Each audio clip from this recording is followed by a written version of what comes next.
कौन ब्रह्मा का पिता है, कौन विष्णु की मां, शंकर का दादा कौन है, हमको दे बता। ये जानने के लिए कृपया सुनिए। जगत गुरु तत्वदर्शी संत रामपाल जी महाराज के अमृत वचन सर्व पवित्र धर्मों के पवित्र शास्त्रों के आधार पर।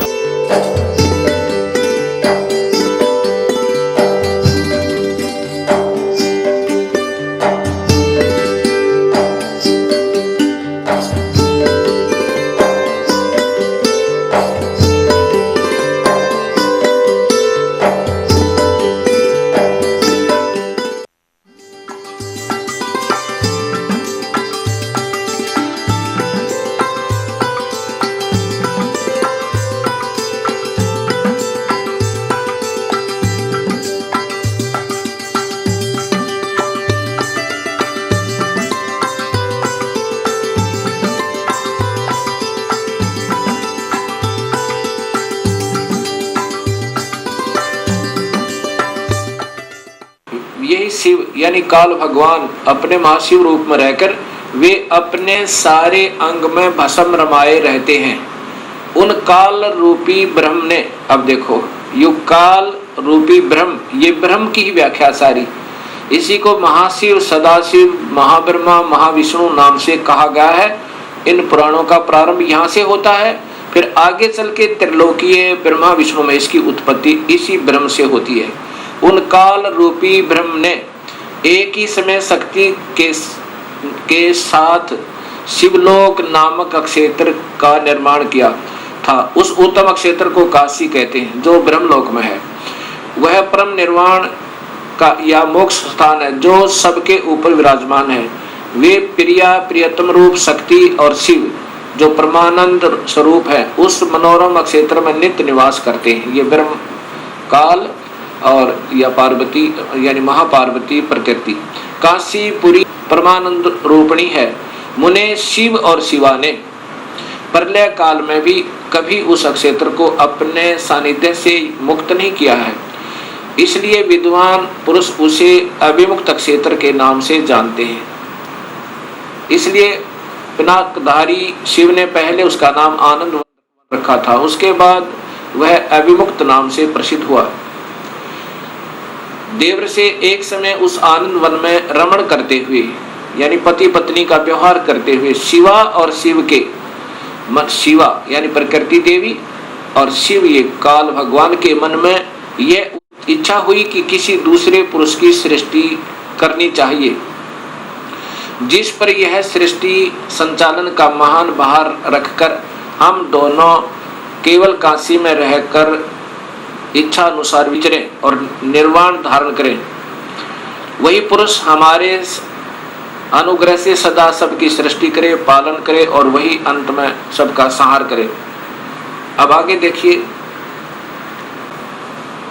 ऐसा निश्चय करके शक्ति सहित सर्वप्रिय परमेश्वर शिव ने अपने वाम भाग के 10वें अंग पर अमृत मल दिया। ये इन्होंने अपने हिसाब से गलत कर दिया, जबकि संस्कृत सहित अभी आपको दिखाया था, इसलिए ये डबल दिखानी पड़ रही है मुझे। अब यहाँ 10वें अंश का अंग का अर्थ है योनि में, अर्थात पत्नी पति के रूप में बीज स्थापना किया और फिर उससे एक पुरुष प्रकट हुआ। उसका नाम क्या रखा, ये आप देखिए, उसका नाम विष्णु रखा। ये देखो, उसने अपना नाम पूछा तो महेश्वर भगवान शंकर हंसते हुए कहे कि तुम्हारा नाम, ये देखो, शिव ने कहा कि वत्स बेटा, आप व्यापक होने के कारण तुम्हारा विष्णु नाम विख्यात होगा। ये काल कहता है विष्णु को बेटा, वत्स माने बेटा, तेरा नाम विष्णु होगा। अब 7वां अध्याय देखो, ये 6ठा अध्याय समाप्त हुआ। अब ये 7वां अध्याय देखिएगा। ब्रह्मा जी कहते हैं कि देवर से उसके बाद मुझे भी काल ने ही, ब्रह्म ने ही उत्पन्न किया, ये स्पष्ट है। सदाशिव ने पूर्ववत अर्थात जैसे विष्णु को उत्पन्न किया वैसे यत्न करके मुझे परमेश्वर ने सांब यानी पार्वती, प्रकृति देवी और सदाशिव दोनों ने पहले की तरह जैसे विष्णु उत्पन्न किया पति पत्नी के रूप से, मुझे अपने दाहिने अंग से उत्पन्न किया। मुने उन महेश्वर ने मुझे तुरंत ही अपनी माया से मोहित करके नारायण देव के नाभि कमल में डाल दिया। ब्रह्मा ने बेरा ही नहीं, आप बेहोश था बता इसने के बेरा कौन से नारायण की नाभि में था। ये विष्णु महाविष्णु रूप में स्वयं काल ही है और यही इनका पिता है।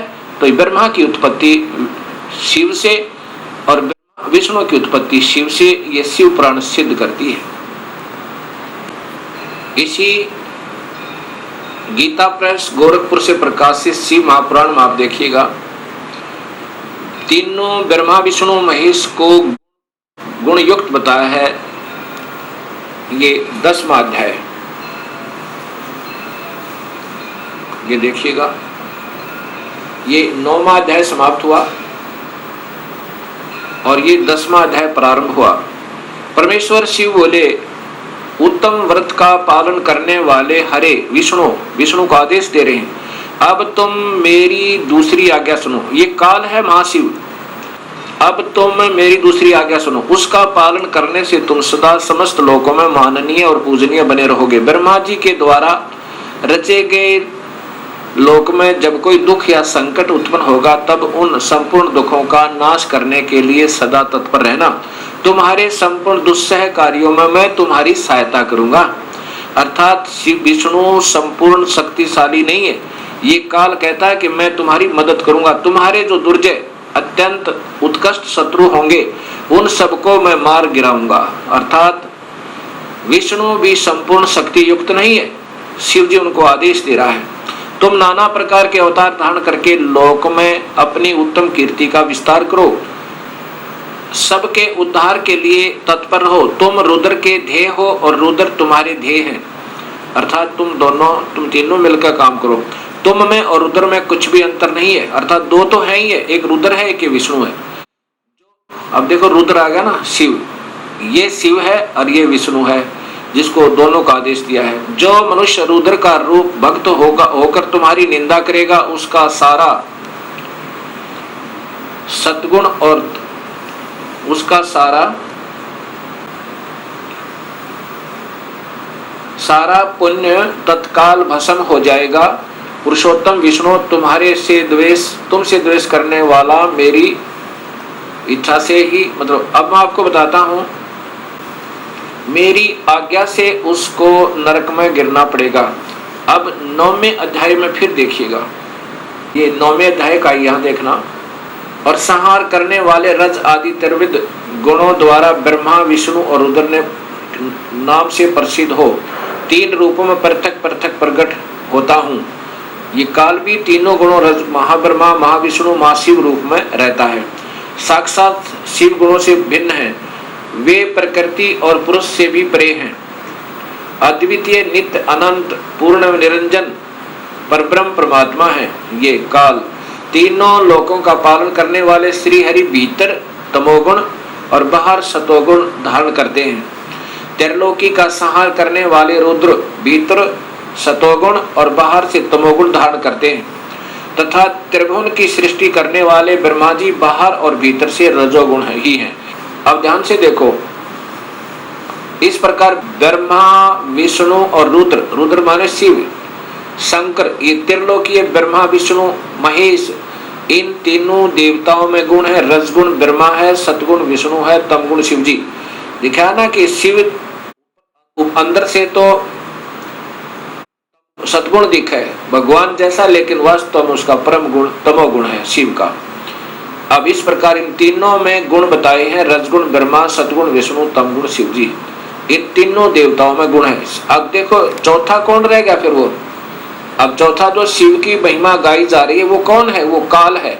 और ये तीनों यह नारे लिख दिए। अब इस प्रकार ये सब ज्ञान आपके समझ में आएगा। अब आपको दिखाता हूं, देवी भागवत महापुराण संस्कृत सहित है मेरे पास, और साथ में फिर दिखाऊंगा ये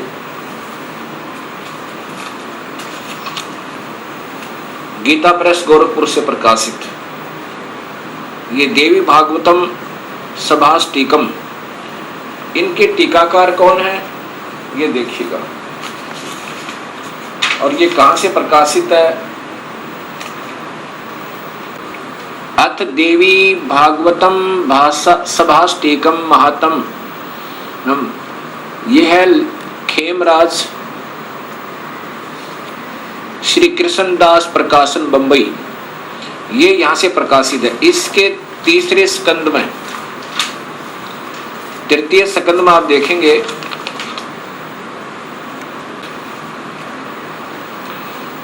अथ श्री देवी भागवते भाषा टीका युक्त तृतीय स्कंद प्रारंभ थे। ये तीसरे स्कंद में अब ये दिखाना चाहता हूं कि स्वयं ब्रह्मा विष्णु महेश ये तीनों गुण युक्त हैं। यही तीनों गुण है। क्या लिखा है ये देखिए, शिव जी कह रहे हैं, हे माता, यदि हमारे ऊपर सदा आप दया युक्त हो तो हमको तमोगुण में, मुझे तमोगुण में किस प्रकार प्रदान किया, मैं तुम गुण क्यों बनाया, कैसे बनाया, और ब्रह्मा रजगुण और विष्णु सतगुण, हरि सतगुण किस प्रकार बनाया, ये नीचे है युक्त किए। फिर देखें ये तीसरे स्कंद में है, हे माता, शिव जी कह रहे हैं, रुद्र कह रहे हैं, यदि हमारे ऊपर सदा आप दयायुक्त हो तो हमको तमोगुण में किस प्रकार प्रदान किया, मैं इसे राक्षस कर्म में क्यों लगाया, ब्रह्मा रजोगुण और हरि सतगुण युक्त किए। अब बताओ, अब देखो तुम्हारे तीनों गुण सर्जन पालन संहार स्थित हैं। यही काल का जाल है और इस माया से इसको अपने इन पुत्रों को भी भ्रमित रखता है। अब देखिएगा ये देवी भागवत महापुराण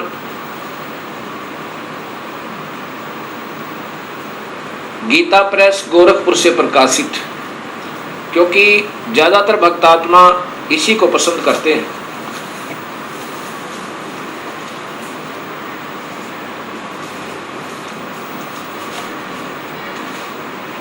ये सचित्र मोटा टाइप श्री देवी भागवत केवल हिंदी, पहले संस्कृत सहित आपको दिखाई थी, अब ये देखना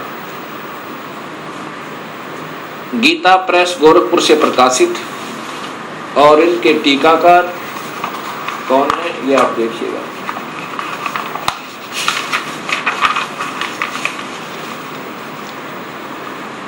मोटा टाइप, और यहाँ हनुमान संपादक हनुमान प्रसाद पोदार चिमन लाल गोस्वामी, इसके तीसरे स्कंद में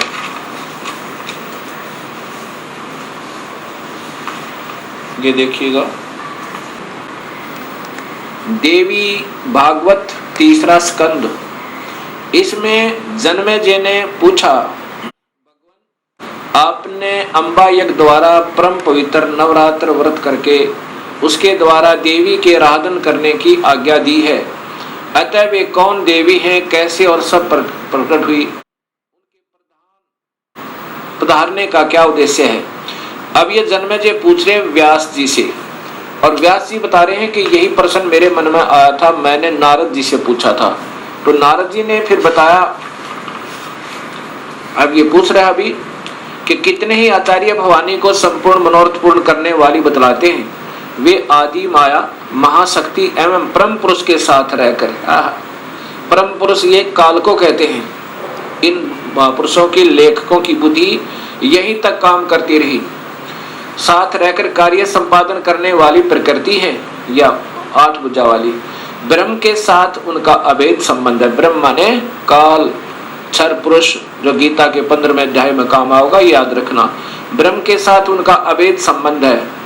वे सृष्टि स्थिति और संहार कार्य में संलग्न रहती हैं। अब देखो जिसको भी लेते हैं इन्हीं का नाम लेते हैं, क्योंकि इन मुख्य कारण तो यही है, इससे ज्यादा काल है, काल के बाद इसका नंबर, इसने फिर 3 विभाग कर दिए, काल ने और प्रकृति ने अपने 3 पुत्र उत्पन्न करके, वो ये प्रकृति याद रखना, ये गीता जी में आपके काम आएगा।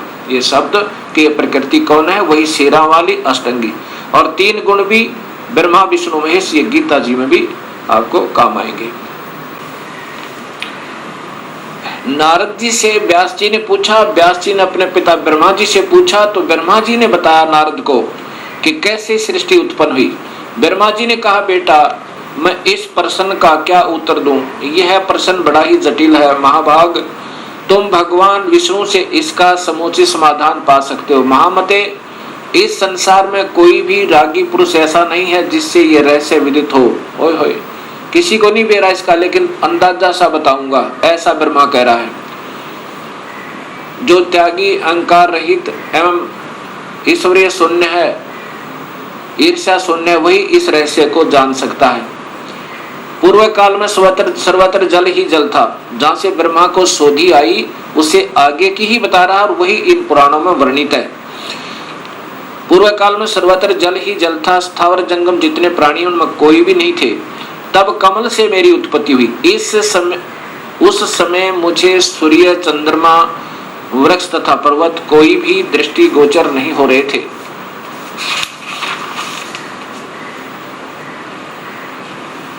दिखाई पड़े। मैं कमल की कणिका पर बैठकर विचार करने लगा, इस अगाध जल में मैं कैसे उत्पन्न हो गया, कौन मेरा रक्षक है, तथा इस प्रलय काल में सृष्टि अनुसंहार करने वाले कौन विशिष्ट पुरुष हैं। कहीं भी स्पष्ट रूप से भूमि भी नहीं दिखती जिस पर यह जल टिका हुआ है। यह कमल कैसे उत्पन्न हुआ, रूढ़ एवं यौगिक दोनों अर्थों में कोई इसका कारण होने ही चाहिए। यौगिक अर्थ होने पर इसका मूल कारण पतंग होता है, पंख। तो अब देखूं वह पंख है कहाँ है, वह इस मूल कारण, मतलब ये नीचे घूमता रहा, 1000 वर्ष तक पृथ्वी का अन्वेषण करता रहा, इस पर भी मुझे इस जल का कहीं और छोर नहीं मिला। इतने में आकाशवाणी हुई, तप करो तप करो। तब मैंने तपस्या प्रारंभ कर दी। ये ब्रह्मा बता रहा है। कमल पर बैठे ही 1000 वर्ष तक मैं तप करता रहा। फिर उसी समय सृष्टि करो, ऐसी आकाशवाणी सुनाई पड़ी। उसे सुनकर मैं बड़े आश्चर्य में पड़ गया। सोचा कि किसकी सृष्टि करूं अथवा मेरा क्या कर्तव्य है। उसी समय मधु और कैटब नाम के 2 भयंकर दानव आए। अब यहां देखना भक्तात्माओं, आए वे उस महावरण में मुझसे युद्ध करने की इच्छा प्रकट करने लगे। मैं उनसे भयभीत हो उठा। तब कमल का डंठल पकड़कर जल में उतरा। वहां मुझे एक परम अद्भुत पुरुष के दर्शन मिले। उनका श्री विग्रह मेघ के समान श्याम था। वे पीतंबर पहने थे, 4 भुजाएं थी, शेष नाग की सैया पर सोए पड़े थे। सोए का मतलब बेहोश थे, अचेत थे विष्णु जी। उन जगत प्रभु के गले को वनमाला सुशोभित कर रही थी। शंख, चक्र, गदा, पद्म, इन 4 अवधों से अनुपम शोभा पा रहे थे। ऐसे से भगवान विष्णु का मुझे दर्शन हुआ। वे योग निद्रा से वशीभूत होकर गाढ़ी नींद में सोए हुए थे। ये बेहोश कर रखे थे काल ने विष्णु जी को। उनकी अच्छा यहाँ देखना, मैंने उनका सत्वन किया देवी का। तब वे कल्याणमयी भगवती विष्णु के विग्रह से निकलकर, विष्णु के शरीर से निकलकर आकाश में विराजमान होगी। ये सभी प्रमाण शास्त्रों में पूर्व प्रमाणित हैं और विद्यमान हैं। स्पष्ट लिखा है कि ब्रह्मा को नहीं मालूम मैं कहां से उत्पन्न हुआ, तुक्के मार रहा है आगे के, वो कौन है, वो श्री हरि है, फलाना है। अब जो अपनी स्थिति ये बता रहा है कि मैं कमल के फूल पर सचेत हुआ, मुझे नहीं मालूम मैं कहां से आया। फिर मधु और कैटब नाम के 2 राक्षस आए। पहले 1000 वर्ष तक तो खोज की उस कमल के डंठल की, ये कहां टिका हुआ, कहीं नहीं पाया। अब अगर इस विष्णु के नाभि से कमल होता, विष्णु की नाभि से कमल नहीं था, वो विष्णु काल है, उसने अपनी नाभि से कमल बनाया हुआ था। और फिर इतने में मधु कैटब आए, उनके डर के मारा ये नीचे उतरा। आगे विष्णु अचेत पड़ा था शेष सैया पे, शेष नाग के ऊपर बेहोश पड़े थे, उसमें से एक शक्ति निकली और उसके बाद ये होश में आया और फिर मधु कैटभ के साथ इनका युद्ध हुआ। 5000 वर्ष तक तो ये लड़ते रहे और मधु कैटभ को नहीं मार पाए। जब योग निद्रा भगवान विष्णु के शरीर से अलग होकर योग निद्रा के, ये तो बेहोशी शक्ति एक इनके अंदर डाल रखी थी, आकाश में विराजने लगी, तब तुरंत ही श्री हरि उठ बैठे, ये विष्णु जी उठ बैठे। उन्होंने मधु और कैटभ के साथ 5000 वर्ष तक बड़ी घमासान लड़ाई हुई। तब वे दैत्य मरे। कैसे मरे? पहले देवी के कटाक्ष से मधु और कैटभ मोहित हो गए थे। उसके बाद भगवान विष्णु ने गोद में लिटाकर उन्हें प्राणों से रहित कर दिया। अब वहां पर मैं और भगवान विष्णु दो थे, वही रुद्र भी प्रकट हो गए। ये देख लो, वहीं ये रुद्र अर्थात ये त्रिलोकीय शिव भी आ गया। हम तीनों को भगवती अध्याशक्ति ने के दर्शन हुए। उन्हें देखकर मन मुग्ध हो गया, उनकी उत्तम स्तुति की। तब वे आदि शक्ति हम लोगों से कहने लगी। देवी ने कहा, ब्रह्मा विष्णु और महेश्वर, ये रुद्र को महेश्वर भी कहा, ये ध्यान से देखना, तुम भली भांति सावधान होकर अपने अपने कार्य में संलग्न हो जाओ। सृष्टि, स्थिति और संहार ये तुम्हारे कार्य हैं। इन महान पराक्रमी दैत्यों का निधन हो जाने पर अब तुम्हें अपना स्थान बनाकर शांतिपूर्वक निवास करना चाहिए। अब क्या बोलते हैं? ब्रह्मा जी कहते हैं कि भगवती अध्याशक्ति की यह वाणी बड़ी मधुर, सुंदर और सुखप्रद थी। हमने वह स्पष्ट सुनी। हम लोगों ने उनसे कहा, माता, अब माता कह रही हैं, हम किस प्रकार इन प्रजाओं के सर्जन आदि कार्य करने में सफल हों। विस्तृत भूमि का अभाव है, सभी स्थान जल मगन है, पंचभूत कुछ भी नहीं है। अब क्या कहती है फिर ये माई ने आगे कहा, माता, हम किस प्रकार इन प्रजाओं के सर्जन कार्य करने में सफल हों। विस्तृत भूमि का अभाव है, सभी स्थान जल मगन है, पंचभूत एवं गुण ये सब समाप्त हैं। पंचभूत एवं गुण तन्मात्र इंद्रियां चाहिए, परंतु उनका भी अभाव है। हमारी बात सुनकर उन कल्याण स्वरूपिणी भगवती का मुखमंडल मुस्कान से भर गया। इतने में एक सुंदर विमान आकाश से उतरा। तब उन देवी ने हमें आज्ञा दी, देवता और निर्भीक होकर स्वेच्छा पूर्वक इस विमान में प्रवेश कर जाओ। ब्रह्मा विष्णु और रुद्र, आज मैं तुम्हें एक अद्भुत दृश्य दिखलाती हूँ। हमने भगवती की बात सुनकर उसे शिरोधार्य कर लिया।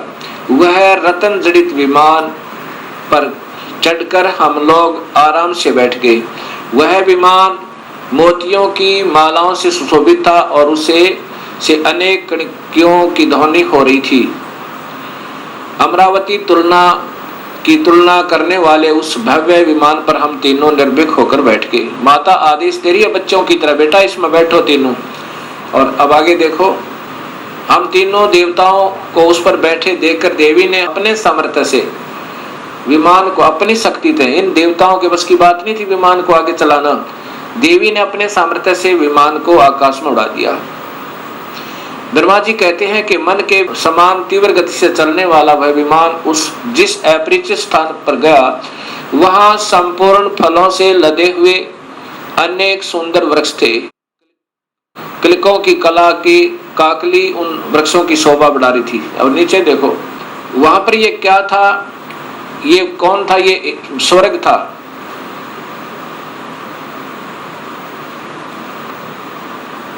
अक्षण भर के बाद वह दूसरे सुंदर प्रदेश में पहुंच गया। वहां हमने देखा अनुपम नंदन वन, पराजित सघन छा। ये कौन थी? ये सैकड़ों यक्ष, गंधर्व आदि ये सब। ये देखा तो वहां महाभाग इंद्र भी थे। ये महास्वर्ग ब्रह्मलोक में काल ने एक और बना रखा है, उसको ये ओम नाम के जाप करने वाले योगी इस महास्वर्ग में पहुंच जाते हैं। इस देवी भागवत महापुराण को आगे समझने से पहले हमने इस ब्रह्मांड का चित्र देखना होगा। इसके बाद आपके तुरंत समझ में आएगा। ये एक ब्रह्मांड का चित्र आप देखिएगा। ये स्थान है ब्रह्मलोक। ये जो स्थान है ये ब्रह्मलोक कहलाता है। ये एक ब्रह्मांड है। पहले ये देखिएगा, इसमें यही काल तीन रूपों में रहता है। ये महाविष्णु रूप में, और ये महाशिव रूप में, और यहाँ महाब्रह्मा रूप में, और यहाँ पर ये शेरा वाली प्रकृति देवी भी रहती है। ये इसका भी एक कोने में अलग स्थान है इसी ब्रह्मलोक में। और यहीं पर एक स्वर्ग लोक बना रखा है, इंद्र का लोक, अलग इंद्र जो है इस स्थान पर सबसे पहले एक कोने में। ये बहुत लंबा चौड़ा है। और यहाँ पर ये काल, यहाँ पर आते हैं ये ब्रह्मा विष्णु महेश, और ये पहले ब्रह्मा लोक में आते हैं। पहले ब्रह्मा को देखता है, ब्रह्मा दूसरा नजर आता है, फिर इधर फिर विष्णु के लोक में आते हैं, फिर माया के पास आते हैं। ये अभी देव भागवत महापुराण आपको आगे सिद्ध करेगी। असीम कृपा प्रभु की हुई है भक्तात्माओं अपने ऊपर कि ये शास्त्रों में छुपी हुई सच्चाई समाज के सामने आ रही है, और इसी की तलाश करके योग जन वेदों का अध्ययन कर कर मर गए, क्योंकि उनको सूक्ष्म वेद का ज्ञान नहीं था। और सूक्ष्म वेद के ज्ञान बिना ये बात समझ में नहीं आ सकती। ये स्वयं कबीर परमेश्वर ने ही स्वयं आकर अपनी वाणी, साधारण वाणी के द्वारा सरल भाषा में इस वेदों का भी और गीता जी का एक सत्य ज्ञान दिया था। लेकिन वो साधारण भाषा होने के कारण हम उसको यकीन नहीं कर पाए उन पर। अब इंद्र महा स्वर्ग से आगे, यानी इंद्र के लोक से आगे ब्रह्मलोक की तरफ प्रस्थान किया। इतने में हमारा विमान तेजी से चल पड़ा और दिव्य धाम ब्रह्मलोक में जा पहुंचा। संपूर्ण देवता उस नगर के सामने मस्तक झुकाया करते थे। वहां एक दूसरे ब्रह्मा विराजमान थे। उन्हें देखकर भगवान शंकर और विष्णु को बड़ा आश्चर्य हुआ। अब यहाँ देखना है कि दूसरा ब्रह्मा भी विराजमान थे वहां पर, और ये दास सिद्ध करना चाहता है आपको कि वो कौन है, आगे देखिएगा। इतने में मन के समान तीव्र गति से वह विमान तुरंत वहां से चल पड़ा और कैलाश के सुर में शिखर पर पहुंचा। वहां क्या देखा कि हमने विमान के पहुंचते एक भव्य भवन से त्रिनेत्र धारी भगवान शंकर निकले। एक शंकर और निकला। वे नंदी वृषभ पर बैठे थे। उनके 5 मुख थे और 10 भुजाएं थी। मस्तक पर चंद्रमा आदि थे। उसके बाद आगे देखो, अक्षण भर के बाद वही विमान उस शिखर से विपौन के समान तेज चाल से उड़ा और बैकुंठ लोक में पहुंचा। उसी ब्रह्म लोक में एक विष्णु लोक बना रखा काल ने। ये देखो नीचे कि वहां पर कमल लोचन श्री हरि विराजमान थे। कमल लोचन श्री हरि विराजमान थे, अर्थात एक विष्णु और वहां पर था। अब ये तीनों देवता विमान में बैठे हुए जा रहे हैं और दूर से देख रहे हैं। एक ब्रह्मा और है, एक विष्णु और है, एक शिव और है। उसके बाद कहते हैं कि ब्रह्मा जी बता रहे हैं कि हमारा विमान बहुत तेज गति से चला और कहाँ पहुंचा, जहां पर एक बहुत सुंदर औरत बैठी थी। और उसको देख करके हमने सोचा कि ये कौन है, ये देवी कौन है।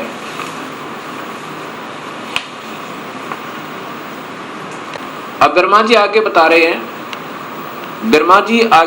कि इतने में पवन से बातें करता हुआ वह विमान तुरंत उड़ गया। आगे अमृत के समान मीठे जल वाला समुद्र मिला। उसमें फिर आगे चलिए, उसमें एक मनोहर द्वीप था और वहां पर यह देखिएगा एक मंगलमय मनोहर पलंग बिछा था। उस पलंग में सुंदर रत्न जड़े थे। और वहां कौन थे, ये देखिए नीचे, उस पे एक औरत बैठी थी। वह ऐसी प्रभावपूर्ण देवी थी मानो करोड़ों बिजलियां एक साथ चमक रही हों। अत्यंत सुंदर मुख, लाल लाल दांत और करोड़ों लक्ष्मियों से भी अधिक वह सुंदर थी। अब वैसी सुंदरी स्त्री को मैंने कभी नहीं देखा था। पास में अनेकों साधक बैठकर हरियम इस मंत्र का जाप कर रहे थे। अब ये मंत्र हैं जो हम देते हैं, ये वास्तव में 5 मंत्र हैं अलग से, यहाँ देखना।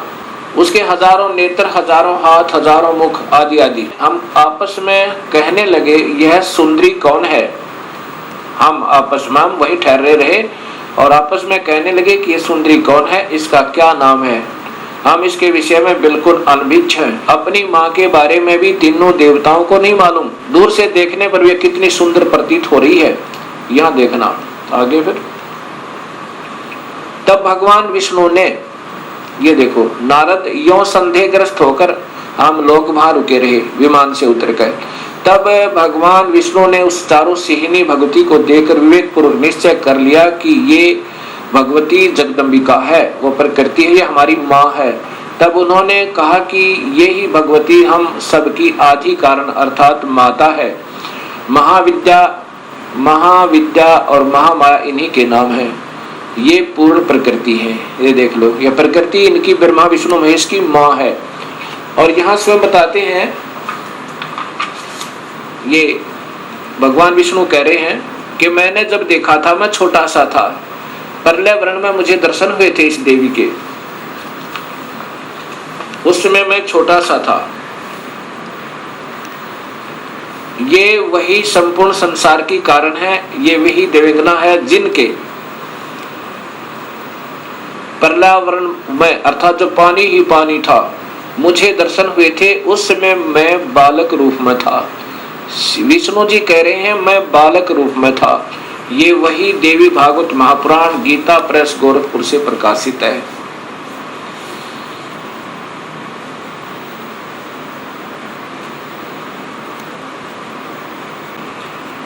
भक्तात्मा, अभी तक हमारे अधूरे गुरु, जब हम उनसे प्रश्न किया करते थे कि ब्रह्मा विष्णु महेश के माता पिता कौन है, वो कहा करते ये तो अजर हैं, अमर हैं, इनके कोई माता पिता नहीं है, ये तो अजन्मा है। और ये स्वयं देवी भागवत महापुराण में स्वीकार करते हैं कि हम तो जन्म मरण में हैं। मैं ब्रह्मा विष्णु और रुद्र, हम तो जन्म मरण में हैं, तुम ही नित्य हो, तुम ही अविनाशी हो, हम अविनाशी नहीं है। अब देखिएगा आपके सामने से प्रकाशित तीसरा स्कंद ही चल रहा है। यहाँ ये चल रहा है तीसरा स्कंद। अब ये पढ़ते पढ़ते हमारे यहाँ पर, तुम शुद्ध स्वरूपा हो, यह संसार तुम्हारे से ही उत्सित हो रहा है। मैं ब्रह्मा और शंकर, विष्णु स्वयं कह रहा है, मैं ब्रह्मा और शंकर हम सभी तुम्हारी कृपा से विद्यमान हैं। हमारा आविर्भाव और तिरोभाव हुआ करता है। आविर्भाव माने जन्म और तिरोभाव माने मृत्यु। हम तो मृत्यु और जन्म में हैं, ये ध्यान से देखो। और केवल तुम ही नित्य हो, जगत जननी हो, प्रकृति और सनातनी देवी हो। ये फिर देखना भक्तात्माओं, विष्णु जी कह रहे हैं मैं विष्णु, ब्रह्मा और शंकर हम सभी तुम्हारी कृपा से विद्यमान हैं। हमारा आविर्भाव और तिरोभाव हुआ करता है। आविर्भाव माने जन्म, तिरोभाव माने मृत्यु। केवल तुम ही नेता हो, जगत जननी हो, प्रकृति और सनातनी देवी हो। ये प्रकृति शब्द आपको गीता में काम आएगा जब ये दास आपको बताएगा कि ब्रह्म और प्रकृति से तीनों गुणों की उत्पत्ति हुई। ब्रह्मा विष्णु महेश की, रजगुण ब्रह्मा, सदगुण विष्णु, तमगुण शिव जी की। ये वही देवी भागवत महापुराण है, गीता प्रेस गोरखपुर से प्रकाशित। यहाँ देखो, श्री भगवान शंकर बोले, देवी यदि महाभाग विष्णु तुम्ही से प्रकट हुए हैं तो उनके बाद उत्पन्न होने वाले ब्रह्मा भी तुम्हारे ही बालक हुए। और फिर मैं तमोगुणी लीला करने वाला शंकर भी तुम्हारी संतान हुआ। अब दोनों बात सिद्ध होगी भगवत आत्माओं। विष्णु भी प्रकृति से उत्पन्न हुआ, ब्रह्मा भी, और शिव ये तमोगुण शिव। अब वहां देखना, रजगुण ब्रह्मा, सदगुण विष्णु, तमगुण शिव जी बताएगा दास आपको। मैं तमोगुण लीला करने वाला शंकर भी तुम्हारी संतान हुआ, अर्थात मुझे भी उत्पन्न करने वाली तुम ही हो। अब ये ध्यान से पढ़ो भक्तात्मा, ये वही देवी भागवत महापुराण गीता प्रेस गोरखपुर से प्रकाशित।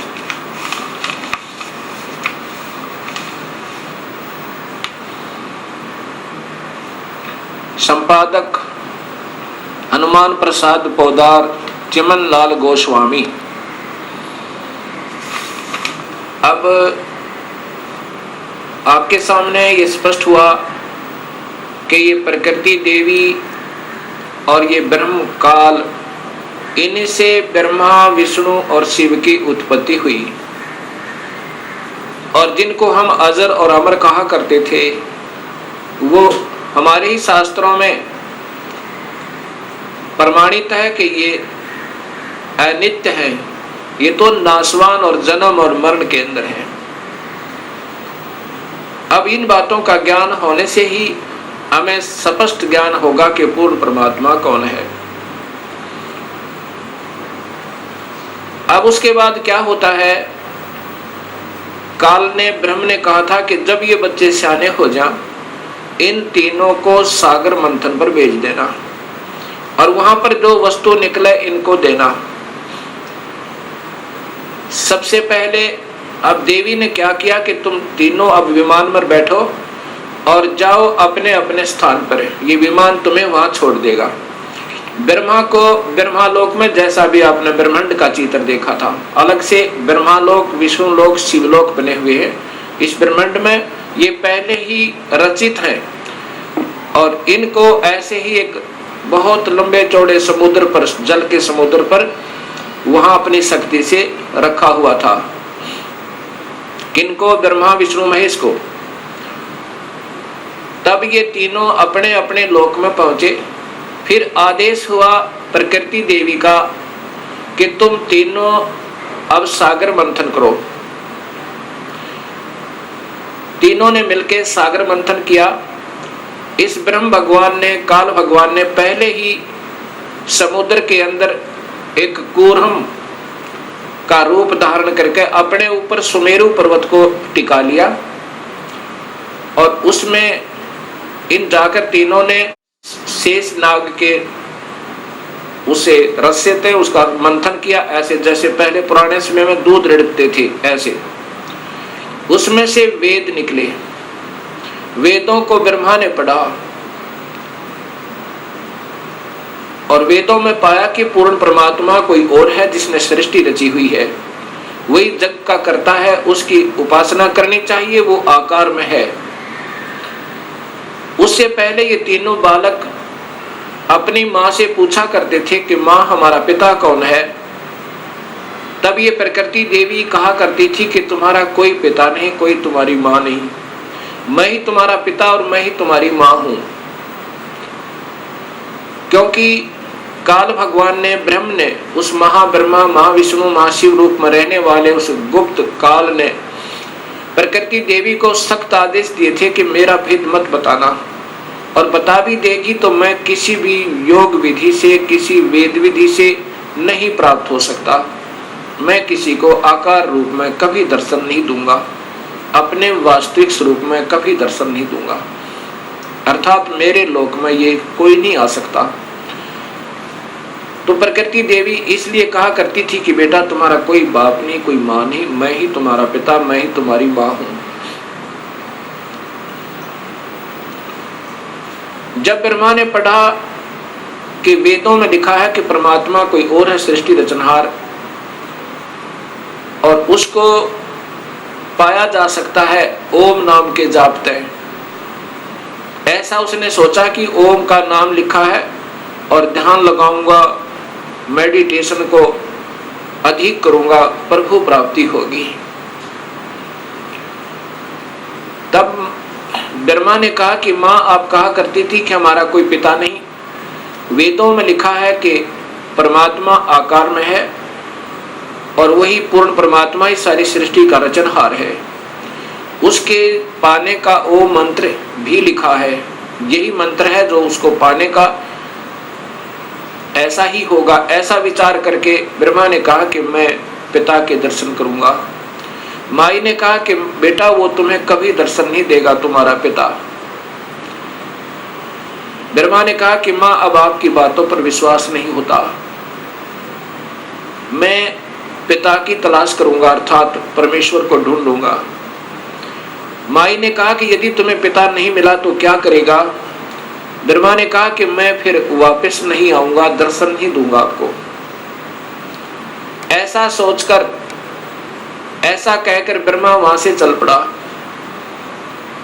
एकांत स्थान पर जाकर 4 युग तक मेडिटेशन किया, ध्यान किया, ओम नाम का जाप किया। प्रभु प्राप्ति नहीं हुई। अब शर्मिंदा वापस नहीं आ रहा है। तब आकाशवाणी काल ने की प्रकृति देवी को कि सृष्टि प्रारंभ करो, जीवों की उत्पत्ति करो। तब प्रकृति देवी ने कहा कि तेरा जेठा बेटा, ज्येष्ठ पुत्र ब्रह्मा आपकी तलाश में हट करके गया हुआ है। तब निरंजन ने कहा कि मैं कभी किसी को किसी भी वेद विधि वर्णित विधि से कोई दर्शन नहीं दूंगा, मेरी प्राप्ति नहीं हो सकती, उसको वापस बुलाओ। तब प्रकृति देवी ने अपनी शब्द शक्ति से एक लड़की उत्पन्न की, उसका नाम गायत्री रखा और कहा बेटी जा ब्रह्मा को समाधि से उठा कर ला, उसको कहना कि तेरे बिना सृष्टि रचना अधूरी है और आप वापस चलिए। अब वो गायत्री देवी जब वहां पहुंची ब्रह्मा के पास, ब्रह्मा के चरण छुए, ब्रह्मा का ध्यान भंग हुआ। तब उसने देखा कि सामने एक लड़की खड़ी है। ब्रह्मा गुस्से में आकर कहता है कि तूने मेरा तप भंग कर दिया, तू कौन पापचारिणी आ गई, मैं तुझे श्राप देता हूं। तब उस गायत्री ने कहा कि पहले मेरी बात सुन लो और फिर मेरा दोष हो तो मुझे श्राप देना। मुझे माँ ने भेजा है आपको लिवा लाने के लिए, आपके बिना सृष्टि रचना प्रारंभ नहीं हो रही, जीवों की उत्पत्ति नहीं हो रही और आप वापस चलिए। तब ब्रह्मा जी ने कहा कि गायत्री कैसे चलूं मैं माँ के पास, मुझे शर्म लगती है, पिता के दर्शन हुए नहीं और मैं कहकर आया था कि माँ यदि पिता के दर्शन नहीं हुए तो मैं वापस नहीं आऊंगा, दर्शन नहीं दूंगा। ब्रह्मा ने कहा गायत्री से कि यदि तू मेरी झूठी गवाही देवे तो मैं चलूं कि पिता के दर्शन अर्थात प्रभु की प्राप्ति हो गई। गायत्री ने कहा कि एक और गवाह तैयार करते हैं। गायत्री ने अपनी सब शक्ति से एक और लड़की उत्पन्न की, उसका नाम पहपवती रखा। दोनों ने ब्रह्मा की झूठी गवाही देने की स्वीकृति दे दी। तीनों के तीनों माता के पास, प्रकृति देवी के पास आ गए। प्रकृति देवी ने पूछा कि ब्रह्मा तुझे पिता के दर्शन हुए? ब्रह्मा ने कहा हाँ माँ मुझे पिता के दर्शन हुए। तो देवी ने पूछा कैसे प्रमाणित हुआ है? ब्रह्मा ने कहा कि इन दोनों से पूछ लो, इनके सामने मुझे दर्शन देकर के पिताजी गए हैं। तब उन दोनों से पूछा, प्रकृति देवी ने, गायत्री और पहपवती ने स्वीकृति दी और कहा कि हाँ हमारे सामने ब्रह्मा को दर्शन दिए, पिता ने दर्शन दिए। बड़ा तेजो में शरीर था, ऐसे तुक्के मारे। तब प्रकृति देवी के मन में ये आया कि ये काल दोगला है, ये ब्रह्म तो दोगली बात कर रहा है। मेरे को कहता है मैं कभी किसी को दर्शन नहीं दूंगा, मैं कभी व्यक्त रूप में प्रकट नहीं होऊंगा और गुप्त रूप में सर्व कार्य करता रहूंगा, और इनको दर्शन दे दिए। ऐसा सोचकर अक्षुब्ध होकर, नाराज होकर दूर जा बैठी और कहती है कि मैं नहीं तेरे इस कार्य को कर सकती, संभाल अपने डमडमे ने। मुझे कुछ कहता है और इनको दर्शन दे दिए हैं। तब आकाशवाणी काल भगवान ने क्षर पुरुष ने की कि प्रकृति देवी ये झूठ बोल रहे हैं, मैंने कोई दर्शन नहीं दिया। तब वो करड़ी होकर, गुस्से में होकर और आई और कहा कि नादानो तुम झूठ बोल रहे हो, आकाशवाणी हुई है परमात्मा की। वो कहता है कि मैंने कोई दर्शन नहीं दिए। तब वो हंसने लगे और ब्रह्मा ने कहा कि माँ मुझे शर्म आ रही थी आपके पास आने में, क्योंकि पिता के दर्शन हुए नहीं थे और मैं उस समय ये कहकर गया था कि मैं आऊंगा नहीं यदि पिता के दर्शन नहीं हुए तो, इसलिए हमने ये झूठ बोलने की स्कीम बनाई। तब प्रकृति देवी ने इस शेरा वाली दुर्गा ने तीनों को श्राप दे दिया, ब्रह्मा तेरी पूजा जग में नहीं होगी और तेरे ही वेदों के पढ़ने वाले तेरे वंशज तेरे ही तरह सच्चाई नहीं कहा करेंगे। विद्वान जो हो जाएंगे उनको सही ज्ञान तो होगा नहीं, लेकिन झूठ बोलने पर तुले रहा करेंगे और सत्य ज्ञान ना होते हुए भी वो ज्ञान प्रचार करते रहेंगे और दुनिया को गुमराह किया करेंगे। पर उसको गायत्री को श्राप दिया कि तू गाय बनेगी, तेरे कई पति होंगे जैसे सांड, और पार्वती को श्राप दिया कि तू गंदी स्थान पर उत्पन्न होने वाली जड़ी बूटी बनेगी।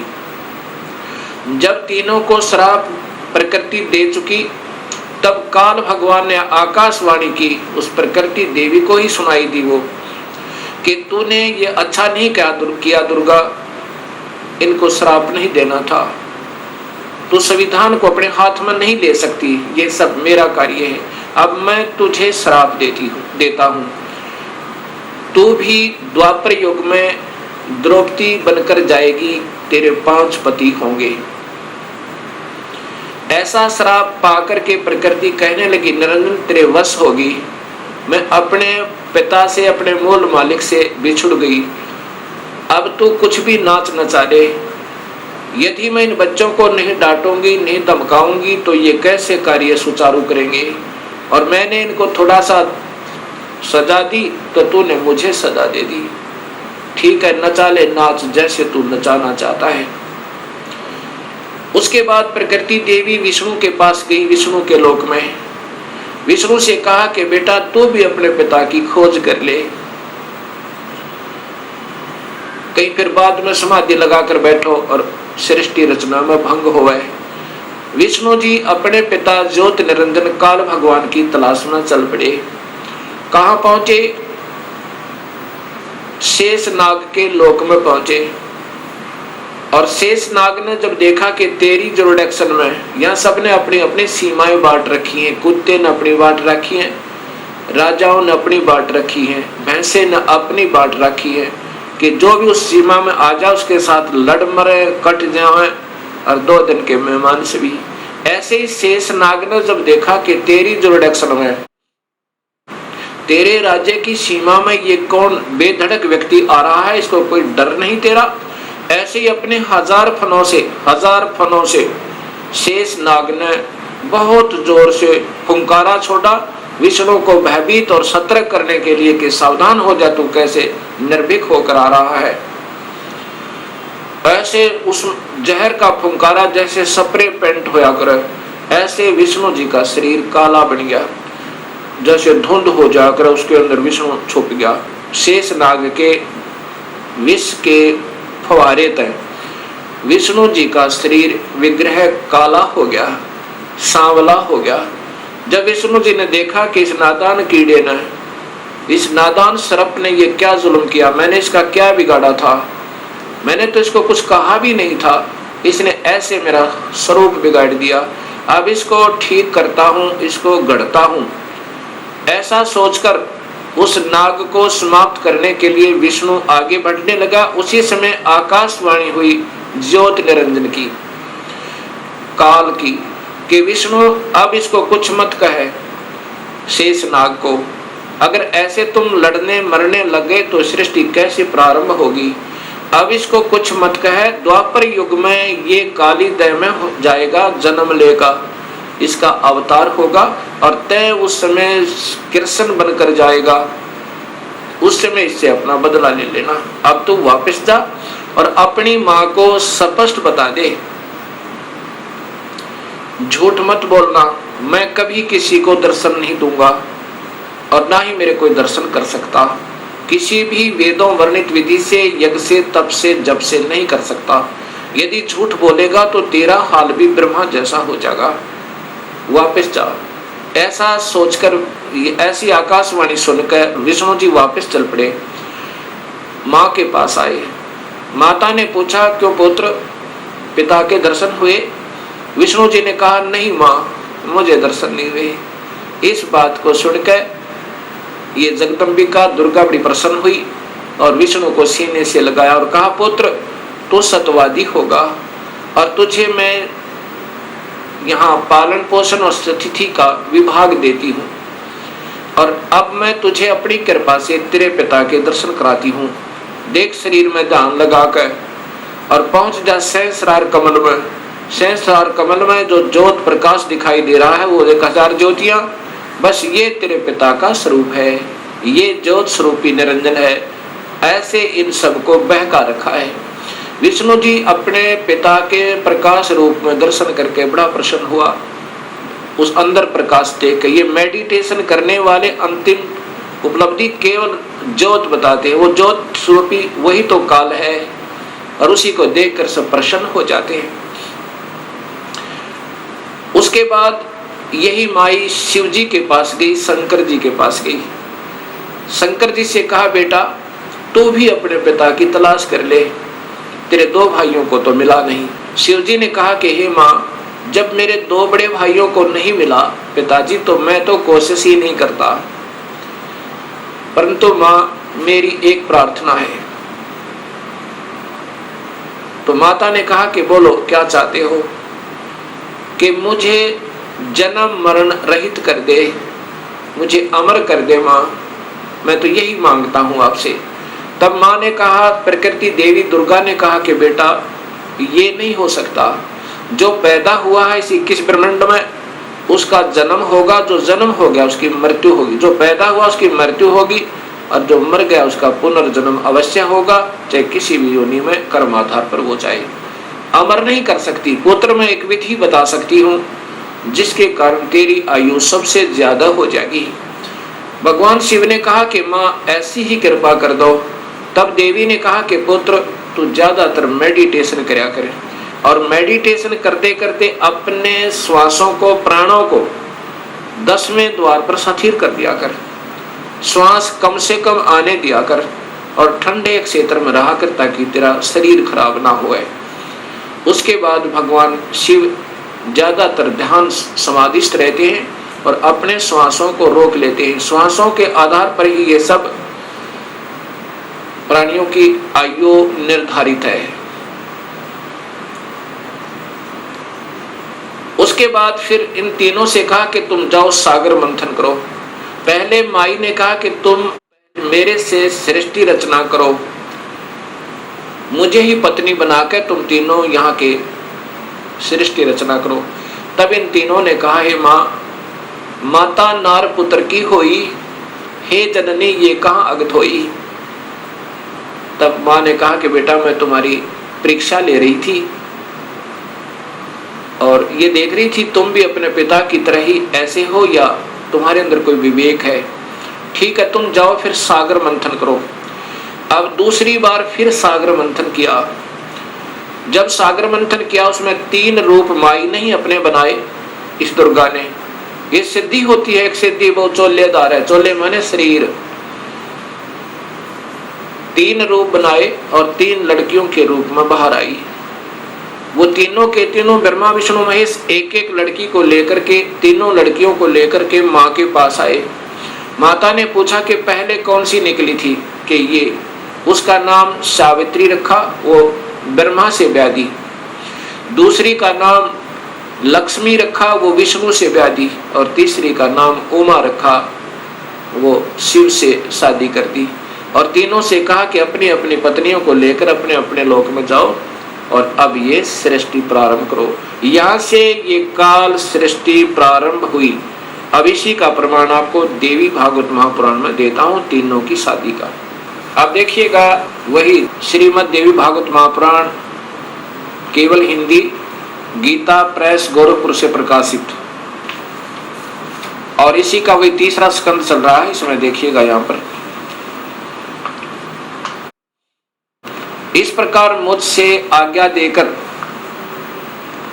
प्रसन्न वदना भगवती जगदम्बा ने भगवान विष्णु से कहा, विष्णु मन को मुग्ध करने वाली इस महालक्ष्मी को लेकर अब तुम भी पधारो।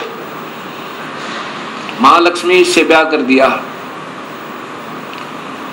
यह सदा तुम्हारे वक्षस्थल में विराजमान रहेगी इसमें किंचित मात्र संदेह नहीं। और फिर बताया कि तुम सतोगुण हो, तुम एक महान पुरुष हो, तुम्हारे पास सतोगुण की प्रधानता रहनी चाहिए, तुम अर्थात तुम सतोगुण हो। अब फिर आगे देखिए, ब्रह्मा जी कहते हैं, देवी ने कहा, शंकर मन को मुग्ध करने वाली महाकाली गौरी नाम से विख्यात ये उमा है, तुम इसे पत्नी रूप से स्वीकार करो। तीनों का ब्याह कर दिया। कैलाश की रचना करके वहीं रहो। एक यहाँ नकली कैलाश और बना रखा है इस शिवलोक में। तुम्हारी लीला में तमोगुण की प्रधानता रहेगी, सतोगुण रजगुण गौण रहेंगे, ये गुप्त रहेंगे, और वास्तव में तो तमोगुण है। अच्छा, फिर आगे देखना, यहाँ फिर कहा है, ब्रह्मा जी बोले, कहते हैं कि इस प्रकार कहकर भगवती जगदम्बिका ने हमें विदा कर दिया। उन्होंने शुद्ध आचार वाली शक्तियों में से भगवान विष्णु के लिए महालक्ष्मी को, शंकर के लिए महाकाली को, मेरे लिए महासरस्वती अर्थात सावित्री को पत्नी बनाने की आज्ञा दे दी। अब तीनों का ब्याह कर दिया। दूसरे स्थानों पर हम तीनों की पुरुष रूप से प्रतिष्ठा हुई। ये फिर हम भगवान बन गए तीन लोग के। अब ये ऐसे काल सृष्टि प्रारंभ हुई।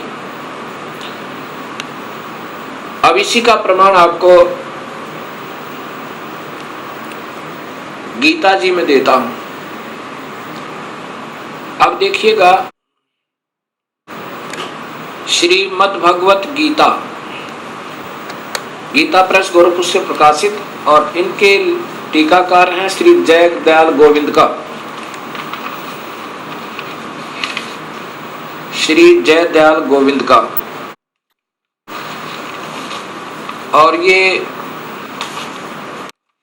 सबसे पहले अध्याय नंबर 14 का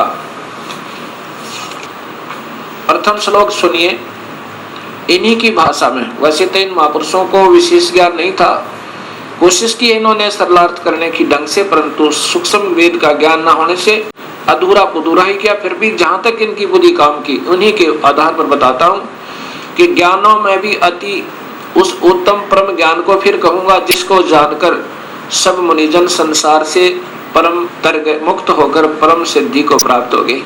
कि अब ये ज्ञान समझ में आ गया ना कि काल कौन है।